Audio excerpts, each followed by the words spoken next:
Today on Locked On Phoenix Suns. The basketball world is quieted down, but the Suns are still front and center. Matt Ishbia gave multiple interviews last week heading into the WNBA All-Star Game where he expressed confidence, but still a lot of all-in aggressive mentality about the state of the Suns roster.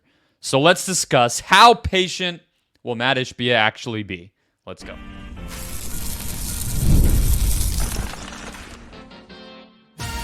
You are Locked On Suns, your daily Phoenix Suns podcast, part of the Locked On Podcast Network, your team every day. And we're back. This is Locked On Phoenix Suns, part of the Locked On Podcast Network, your team every day. I'm Brendon Kleen, your host and a credentialed media member covering the Suns for the past 7 seasons. Welcome in. Thank you for making Locked On Suns your first listen to kick off your week. It's July. It's cooling down a little bit, but thank you for being here. Thank you for staying locked onto the Suns here. We're free and available everywhere, including YouTube, so hit that follow or subscribe button. Get a new episode in your feed every single Monday through Friday, all off season long. The Olympics start this week. The schedule will be out before we know it, and then look, it's honestly not even 2 months until training camp stuff starts up. So we're in the home stretch, even if it doesn't feel like it. Stay locked onto the Suns. Keep it right here every day. Become an everydayer. Start off your morning right here. Joining us as he does every single Monday is Brendon Dueñas, a writer over at Bright Side of the Sun. And we're going to kick off with some Matt Ishbia chatter. He was everywhere last week, Brendon, giving interviews on the Pat McAfee show, on NBA TV, locally on, I believe it was Burns and Gambo. And, I mean, he talked about a lot. He talked about the kind of investment and all that stuff because the WNBA All-Star Game was here in town. But he also talked about the Suns and kind of their lack of moves, the chatter around Durant and Booker from other teams and kind of all that stuff. My question to you, reading through all of it, he said, we didn't put this team together for a one-year try. We put our team together because we love our 3 guys. We think we have the three of the most dynamic scorers in the NBA. You've got to put the ball in the hoop, and now we've got to build the team around them. That was kind of the key quote.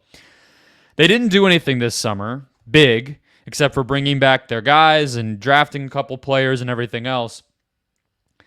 How long will that tune last, do you think, for Matt Ishbia, Brandon? Based on everything we've seen and the state of the roster now, October, November, when do we start to hear some chatter that goes the other direction if this thing doesn't feel like a championship contender?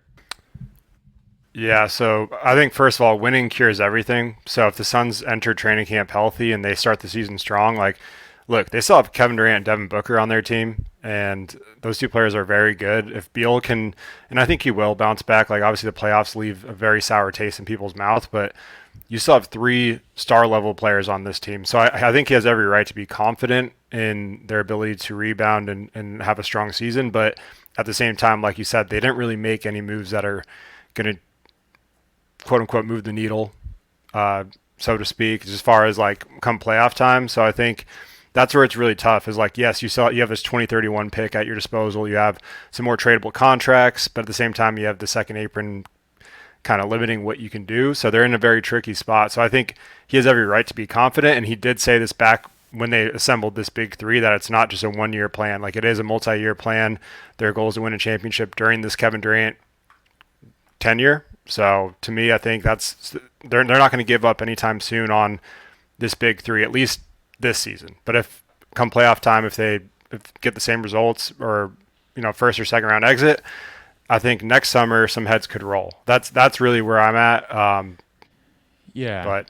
mean, I guess I agree on the big 3. I completely feel you on that. I think that was all very premature, but I never thought they'd be available. I don't think they ever were. But I guess, we didn't see the Yusuf Nurkic trade, right? And we didn't see Nasir Little trade. Now Royce O'Neal's on a new contract. Josh Okogie's on a new contract. Grayson Allen's on a new contract. One of the things that's going to be interesting, though, kind of measuring out how urgent they'll be about making that move, or if it comes at all, is I think in the regular season they're going to be more competitive and better. I mean, nobody could have seen the first couple months of last year coming, where you have Beal miss all of it and Book miss some time, and you're running through all these role guys and everything else.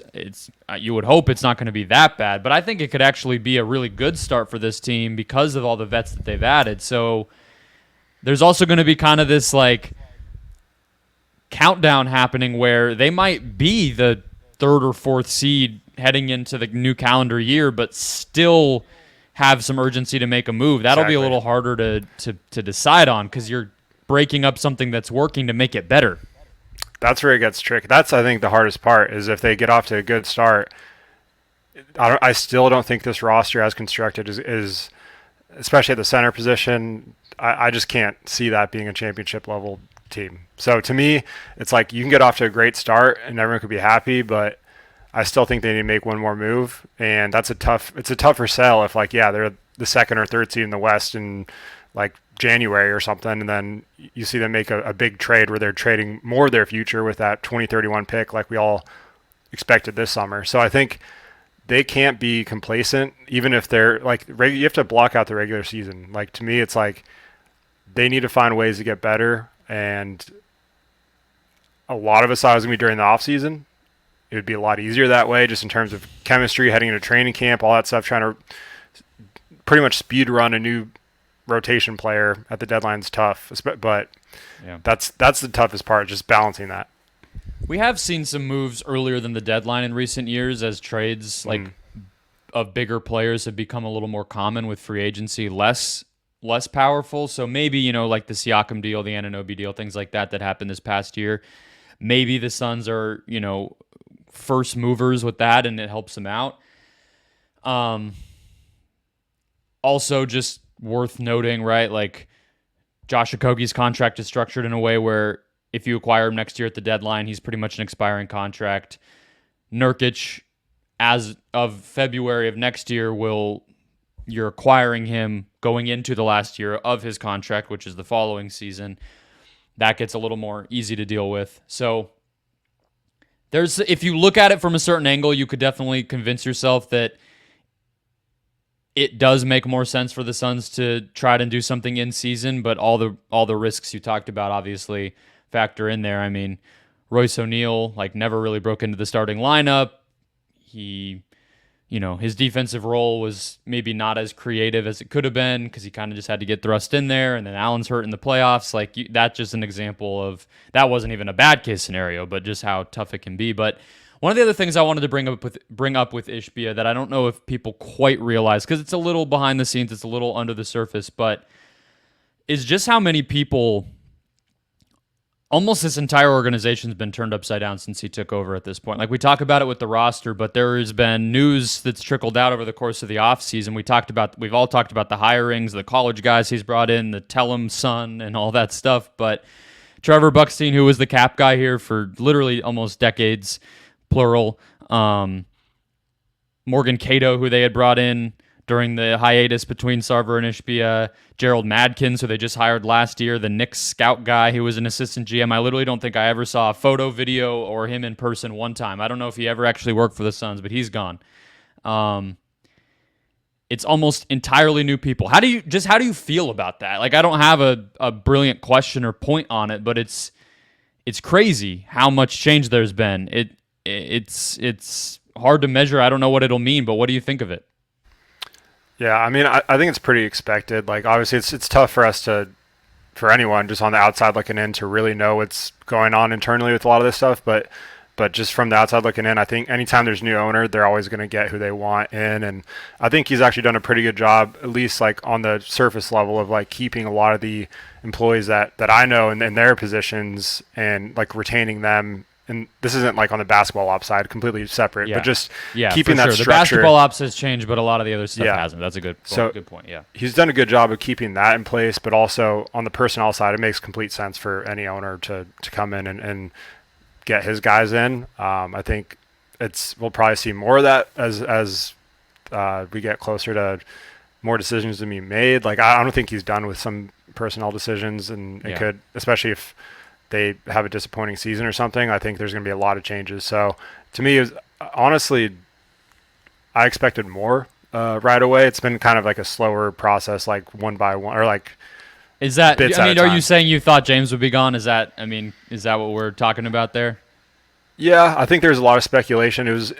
It felt like it was especially after how things ended, getting swept. I think it was either Frank or James or a lot of people Or thought even it was going to be before, both. I mean, when Ishbia was like getting ready to take over, people thought Yeah. that he might just get rid of Jones before the Durant trade even happened or any of it. Yeah.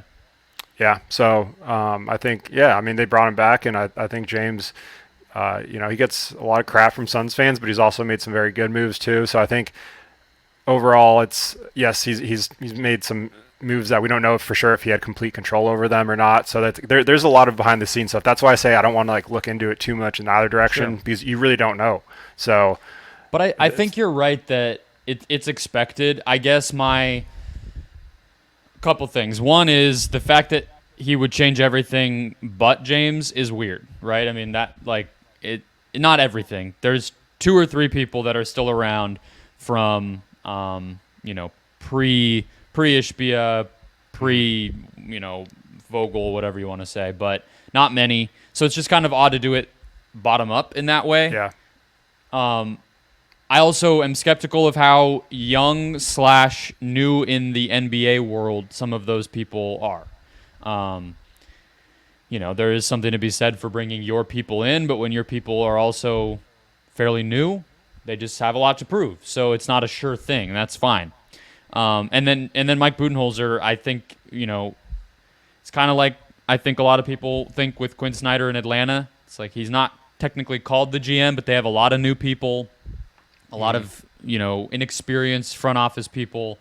There's kind of like, you hear about national NBA insider people. They'll always be, Quinn probably has some say. He probably wouldn't have taken that job if he didn't have.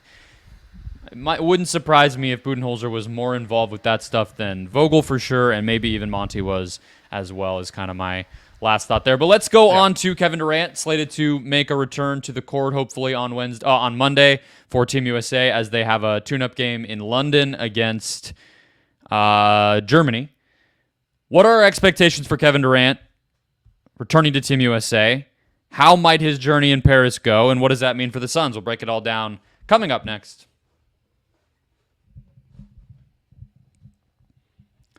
First, today's show brought to you by the FanDuel Sportsbook. We love sports on the Locked On Podcast Network. That goes without saying. We don't ever want them to stop, but this time of year, it does quiet down. There's no way around it. FanDuel is basically coming in and fixing that for you, though. They are giving you bets every day, dream them up anytime, on the go, wherever you are, but also hooking up all customers with a boost or a bonus daily. That's right. There's something for everybody, every day, all summer long at FanDuel. So head over to FanDuel.com and start making the most out of your summer. Let's see. What do we got in the, there's Summer League odds. I don't think anyone's really wanting to do that. The D-backs finished up in Chicago. We have tennis and golf and all that stuff that always fills the time during the summer. We got baseball back after the All-Star break. Whatever you want to bet on, FanDuel will have an offer, a boost, a bonus, whatever you want. FanDuel, official sports betting partner of Major League Baseball. All right, Brandon. So Kevin Durant had this calf injury that lasted a little longer than I think initially anticipated when the whole word in Vegas a couple weeks ago was nothing, no big deal, nothing wrong, day to day. And maybe that was always true. These games don't matter. It is just camp. He's the most experienced person on this team. But it does look like he's finally going to get some reps here. He's back around the team practicing and whatnot. And the games start next weekend. They have, I think, just one final tune-up game. Is that right, on Monday? So we'll see if he plays in that, but does this change this injury setback and how the team has looked without him and the depth and everything else? Does that change how you're looking at what KD could be for Team USA this year, or do you still think he's as important as ever for them? Oh, yeah. They desperately need him. I think we saw a little bit of that in their last game against South Sudan. Like that. Shout out to them, though. They played like their asses off. That was just an incredible performance from them. But yeah, Team USA needs Durant's size and versatility, especially with their bigs like Davis and Bam. I think he just and Joel as well. Like just playing alongside those guys just really changes the entire dynamic of Team USA. So definitely looking forward to that. And I think Germany will be tough. Like they're the reigning FIBA World Cup champs. So I believe they knocked out the US last time they faced them. So a little revenge game. And they have Dennis Schroeder, Mo and Franz Wagner, and Daniel Tice. So they got some NBA guys over there, like not a lot of star power, but they got guys that can They've played together for a long time. Schroeder has picked up Ricky Rubio's mantle as like way better overseas than in the NBA. Like he's a killer. Yeah.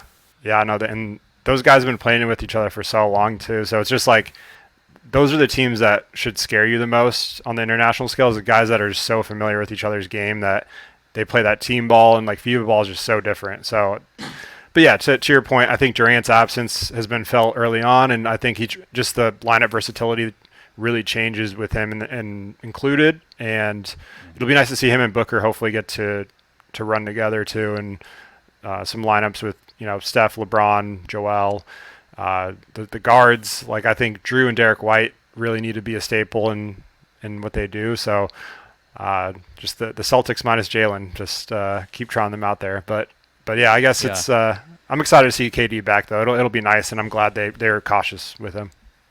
Yeah, it feels like to me, based on what we've seen, Bam will probably get reduced. I don't know if he'll get DNPs or what, at least early on in group play, but they've been trotting out that Bam AD front court, which is, not maximizing, I think, the space on the court by any means, but it's because they were missing a big forward who can shoot, which is what Durant will be. So I think he'll start, probably.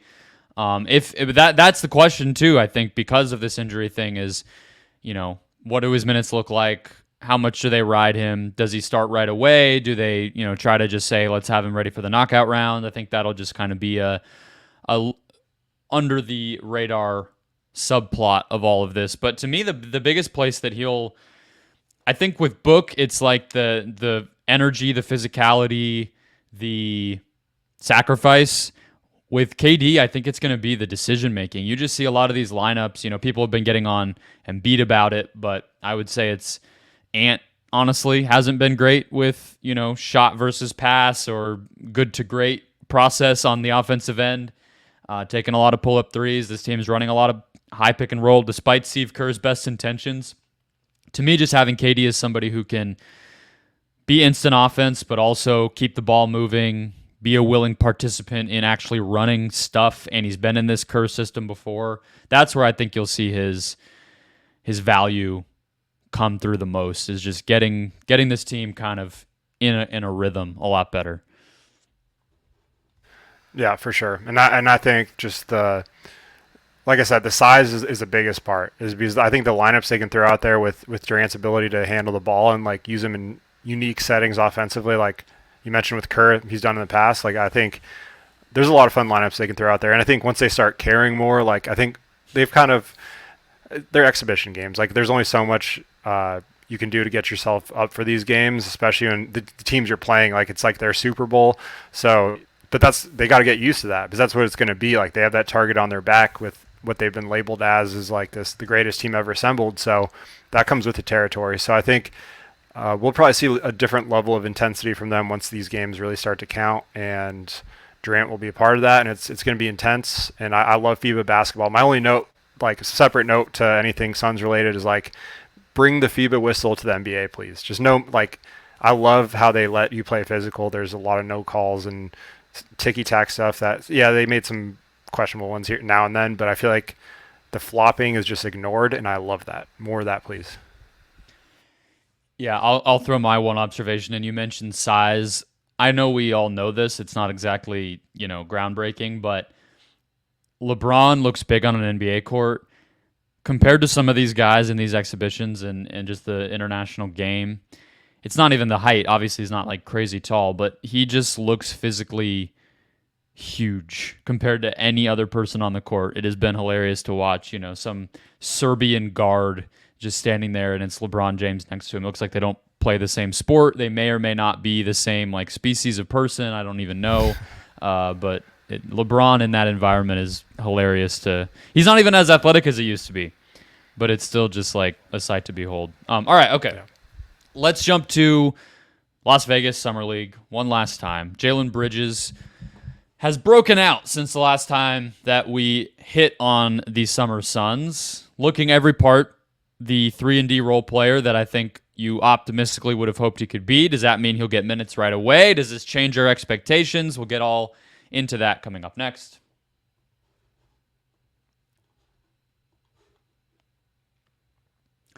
First, today's show brought to you by eBay Motors. Passion, drive, and patience. The formula for winning championships is also what keeps your ride or die alive. eBay Motors has everything you need to maintain your vehicle and level it up to peak performance. Superchargers, roof racks, exhaust kits, LED headlights, and more. Whether you're into speed, power, or style, eBay Motors has you covered. With over 122 million parts for your number one ride or die, you'll always find exactly what you're looking for. And with eBay's Guaranteed Fit, your part is guaranteed to fit your ride every time or your money back. Because with eBay Motors, you're burning rubber, not cash. With all the parts you need at the prices you want, it's easy to make your car the MVP and bring home huge wins. Keep your ride or die alive at ebaymotors.com. Eligible items only. Exclusions apply. eBay Guaranteed Fit only available to U.S. customers.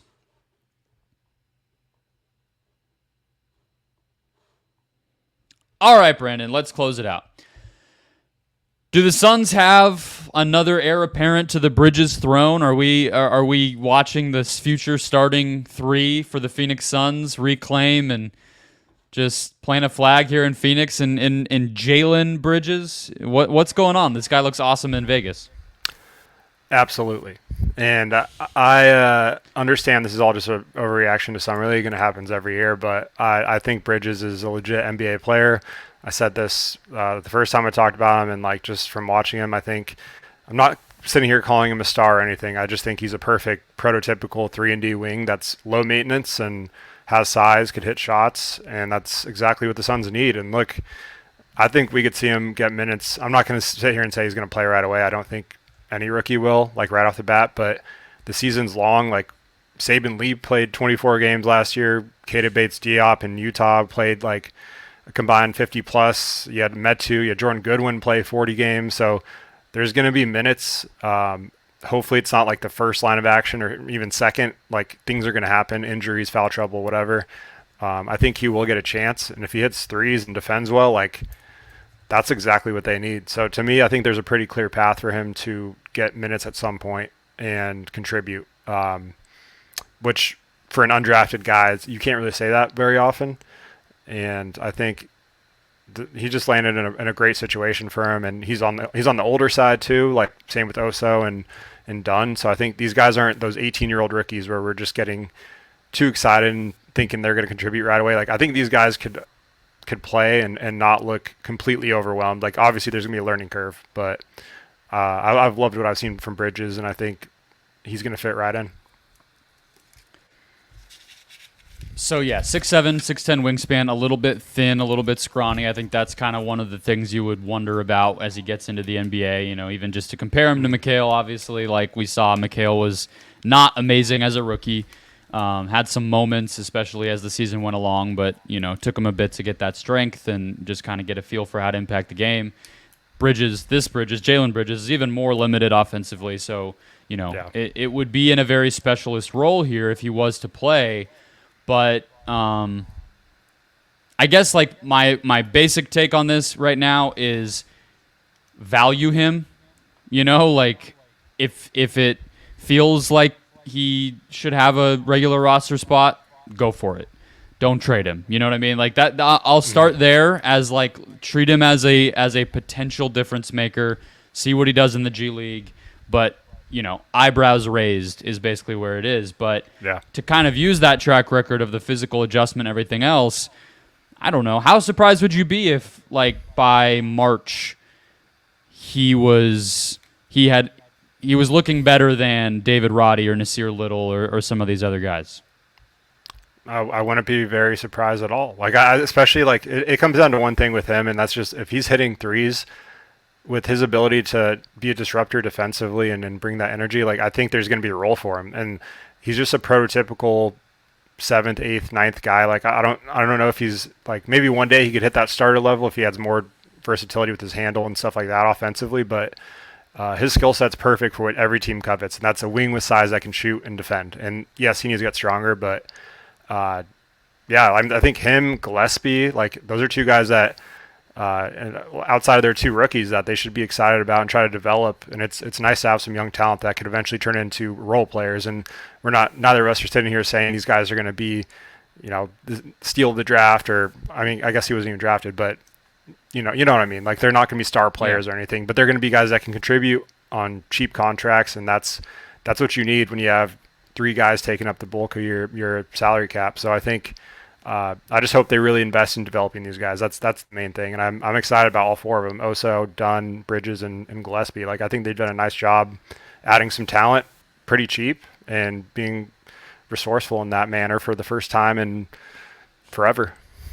But it shows the value of actually having the G League team, right? I mean, I think that's a bigger factor in a lot of this than, well, not than we realize, but it's just a reminder of it, because I think it's easy to say, well, fine, you don't have a G League team. What's stopping you from still bringing interesting prospects in? But I think we discount the fact that players and their agents and everybody else, they're not going to want to put their prospect, if they know that their guy is raw and is going to need some development, they're not going to put them on a team that doesn't have a G League team at all, or in the past that didn't really invest in or prioritize their G League team. We don't know if all that's going to happen, but all indications are this is a real priority for the Suns now, and that means you have access to talent and you have access to opportunities to develop that talent that you wouldn't have. So obviously, we're still in the early stages of seeing if all that happens, if any of these guys actually do break out, or if that opportunity in Tempe actually turns into improvement of any kind. I mean, I can't assume all that, but I think that's why we're seeing the influx happen. And I guess maybe we're gonna go to 6 shows a week this year, and have a little Valley Suns check-in once a week. I mean, it feels like there's going to be a lot going on there if all these guys are making waves. Yeah, and it's nice to have some excitement on that end instead of just an old, boring team. And not to say like that it's completely boring, but you know what I mean? Like, it's just nice to have those little subplots to follow throughout the year and like development. Because I think you look at every contender, every smart team out there, it doesn't matter if they're all in or not, they're still developing, they're still finding those hidden gems, and they're contributing to playoff basketball. And it can happen. So, like, why can't it be the Suns? I think they need to invest in these guys, and I think they're starting to realize that.